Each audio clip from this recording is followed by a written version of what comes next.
내가 여호와께 피하였거늘 너희가 내 영혼에게 새같이 내 산으로 도망하라 함은 어찌함인가. 악인이 활을 당기고 화살을 시위에 먹이며 마음이 바른 자를 어두운 데에서 쏘려 하는도다. 터가 무너지면 의인이 무엇을 하랴.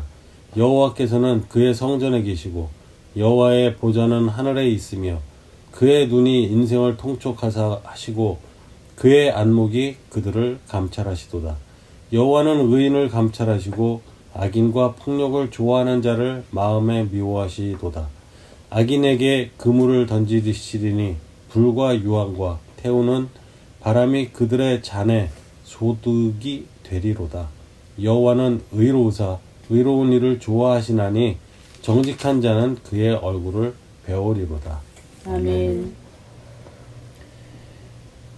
요번 1절에서부터 3절까지는 그 사람들이 가지고 있는, 특히 하나님을 믿고 있는 사람들이 절망을 하게 되는 상황, 아주 절망적인 상황을 지금 얘기를 하고 있다고 보여집니다.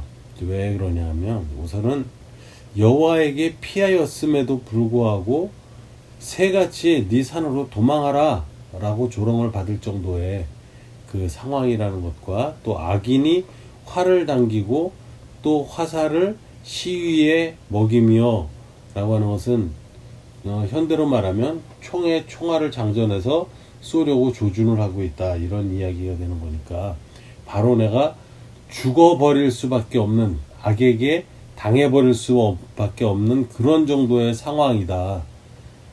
쏘려 하는 도다 에서 그쳤다라는 걸 우리가 잠시 기억하면서, 네가 터가 무너지면 의인이 무엇을 하랴.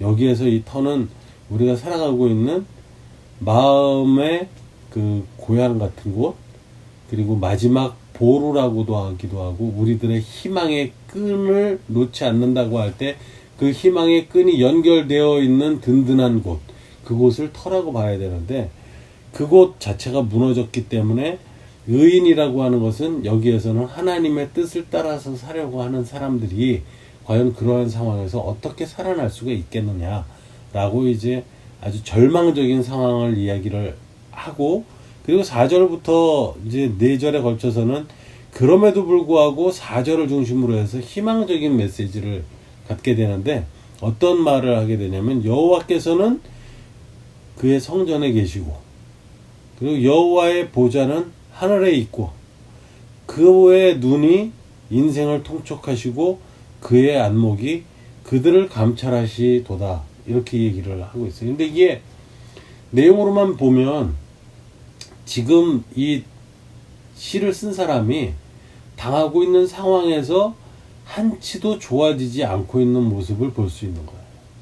이거는 상황이 나아지고 있지 않지만 이 사람은 이제 누구를 바라보게 되는 거냐면 여호와를 바라보는데, 여호와께서 우리 이 시를 쓴 이 시인에게 주었던 은혜, 그리고 믿게 해서 이 세상을 살아나갈 수 있게 지켜주었던 힘준 것들, 이런 것들에 대해서 아무 쓸모가 없습니다. 내가 그 여호와께 피했음에도 불구하고 이 그를 대적하는 자들은 오히려 조롱하고, 그리고 오히려 죽이려고 어둠에서 우리를 활에 시위를 매겨서 조준을 합니다. 이러한 상황이라고 이야기를 하는데 여호와를 떠올리는 겁니다. 이제부터 이 순간에 절대절명이고 계시지 않고 지금 옆에 있지 않으시고 라고 생각되는 상황인데도 불구하고 이 부분에 대해서 어떻게 얘기를 하냐면, 여호와께서는 우리가 지금 살아가고 있는 지금 이 현실에 대해서 모든 것을 책임져 주시고 편안하게 살게 하시고 멋있게 살게 하시기 위해서 존재하시는 분이 아니다라고 하는 것을 고백하는 겁니다. 이게 하나님께서는 어디에 계시냐면 그의 성전에 계십니다라고 고백을 하게 되는 거죠. 그러니까 나와 함께 나의 시다바리로 하나님께서 나의 삶이 좀 더 멋져지고 힘있어지게 하기 위해서 나를 폼나게 하고 나를 멋지게 만드는, 이 세상을 능히 이겨내는 씩씩하고 멋진 사람으로서 살아갈 수 있게끔 나를 지켜주시고 보좌하시기 위해서 여호와께서 계신 것이 아니라 여호와께서는 그의 성전에 계시고 또 그 여호와의 보좌는 하늘 위에 계시다. 그러니까 이제 이 시를 쓴 사람의 마음엔 지금 상황은 어렵지만 죽을 것 같지만 이것이 여호와 때문은 아니다.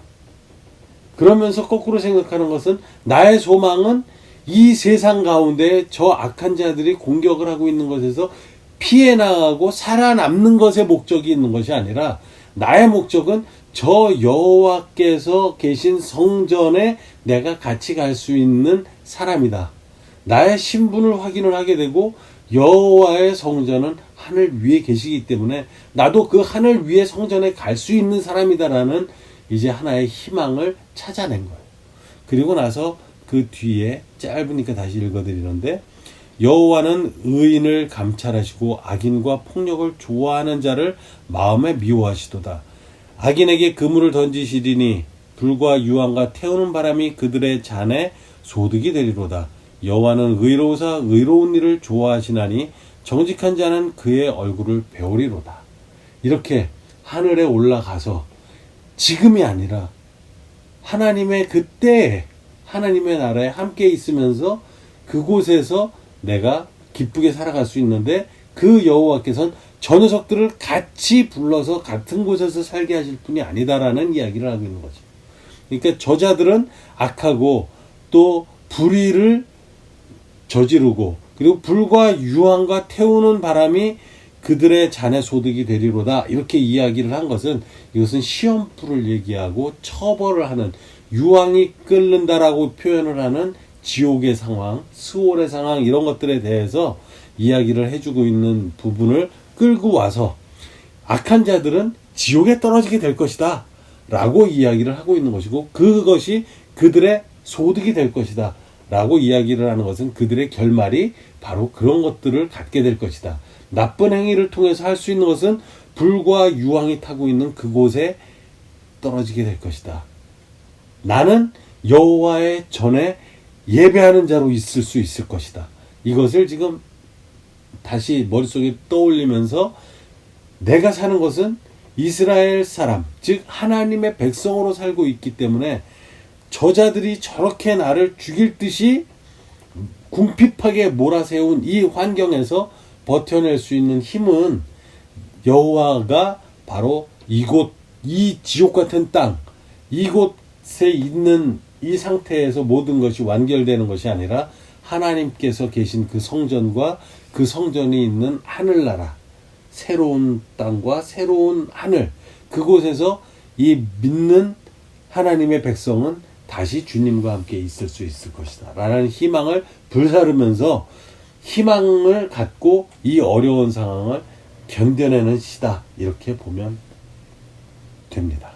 오늘의 이 시를 통해서 우리가 알게 된 것은 하나님께서는 우리가 살고 있는 이 현실 가운데에 전혀 역사를 하지 않는다라고 이야기를 할 수는 없지만 이곳 가운데에는 하나님의 백성인 선인과 하나님의 백성이 아닌 악인이 공존하고 있는 현장이라는 걸 이미 알고 계시고 있고 그곳 가운데서 하나님의 백성은 꿋꿋하게 버텨내고 이겨내는 것 자체는 싸워서 그들을 거꾸로 트리고 넘어뜨리기 때문에 승리하는 것이 아니라 그들의 어떠한 공격에도 견뎌내고 참아내고 결국엔 하나님이 뜻하는 이 세상에서의 마지막을 장식하는 것, 그것이 하나님을 믿는 사람이 살아가는 그 방법이고 모습이고 그렇게 사는 모습 자체를 하나님이 원하고 계신 것으로 보여지는 겁니다. 그렇기 때문에 우리가 지금 할 수 있는 것은 그 날을 마음에 품는 것이 바로 믿음을 갖는 것이고